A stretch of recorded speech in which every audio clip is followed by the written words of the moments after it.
Asimov portrays a portion of his characters as greedy and manipulative at the discovery or development of a new technology. These characters, rather than feel hostile towards a new discovery, embrace it as a means for their own self-gain. Through a series of conniving actions, they attempt to establish the position of authority, many times leading to their downfall. The greedy characters, interestingly enough, are usually central to his short stories and typically serve as protagonists with flaws rather than outright villains. In another short story, The Feeling of Power, the world exists as a dystopian society so dependent on computers, people have long forgot how to perform simple arithmetic without them. A technician, far below on the social hierarchy, rediscovers the ability to do simple math. The society's leader, Schumann, quickly sees the benefit of what he calls graphitics as a means to wage war against his enemies. A missile with a man or two within, controlling flight by graphitics, would be lighter, more mobile, more intelligent. It would give us a lead that might very well mean the margin of victory. Besides which, gentlemen, the exigencies of war compel us to remember one thing. A man is much more dispensable than a computer. Manned missiles could be launched in numbers and under circumstances that no good general would care to undertake as far as computer-directed missiles are concerned. Schumann continues to reap victory with his new ability, and Asimov ends the story without Schumann's demise. To Asimov, the mere act of waging war comes off as a severe negative effect itself, offering very little in terms of symbolism or rhetorical devices for the reader to pursue the question even further. Regardless, the concept of greed is portrayed in Asimov's work as an inevitable aspect of human nature. He frequently wrote in nonfiction of the absurdity and gluttony of the world powers competing for domination. We are facing problems that transcend nations. That when we talk about the greenhouse effect, we're talking about something that affects not just the United States, not just Brazil. That affects the entire earth for the worse. If the population goes up to the point where we destroy the resources of the earth, it doesn't matter which nation is most populous, we all get it in the neck.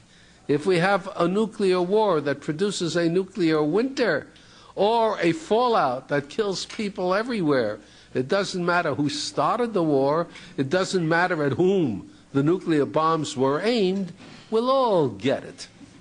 You can go through the entire list of dangers that face humanity, and the very point of the whole thing is that they face humanity and not any one section of it.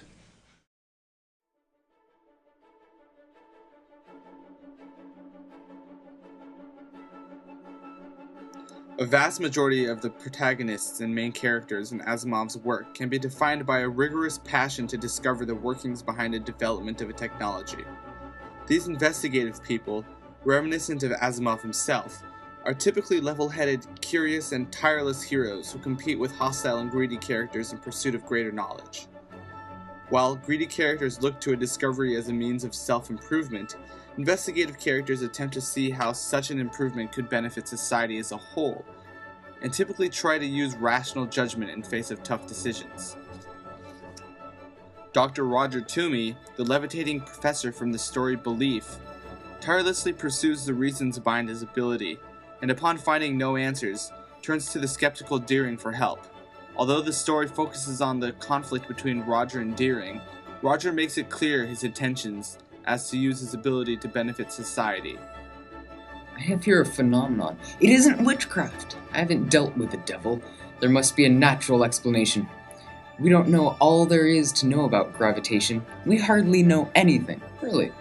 I have call it a muscle, which can abolish gravity. At least it can abolish the effect of gravity on myself. Well, let's investigate it. Why sit on our hands? If we have anti-gravity, imagine what it will mean to the human race. The human race, not Roger himself. Roger is voluntarily putting his body forth for investigation in order to improve humanity, a role that Asimov would have gladly filled. As a humanist, Asimov saw the necessity of humans to share discoveries and technologies as much as possible. He stressed the need for community almost as much as the need for a passionate pursuit of science.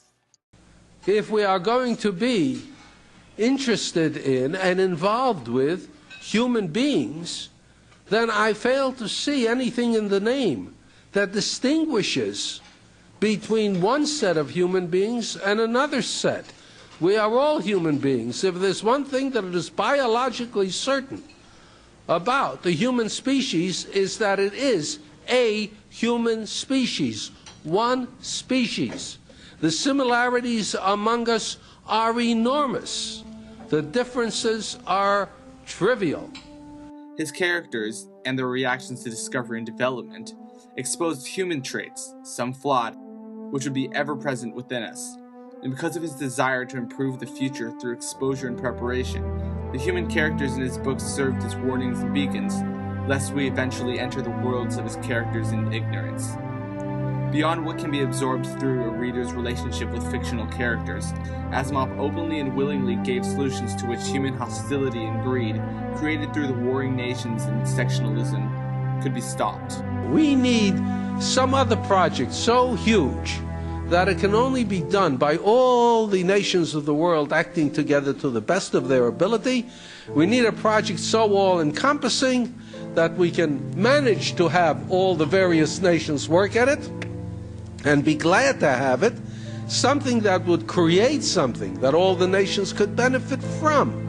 In order to unite every single human being, despite our cultural and historical differences, Asimov passionately proposed that all of humanity undergo a project so vast, so great, that cooperation was inevitable. Space.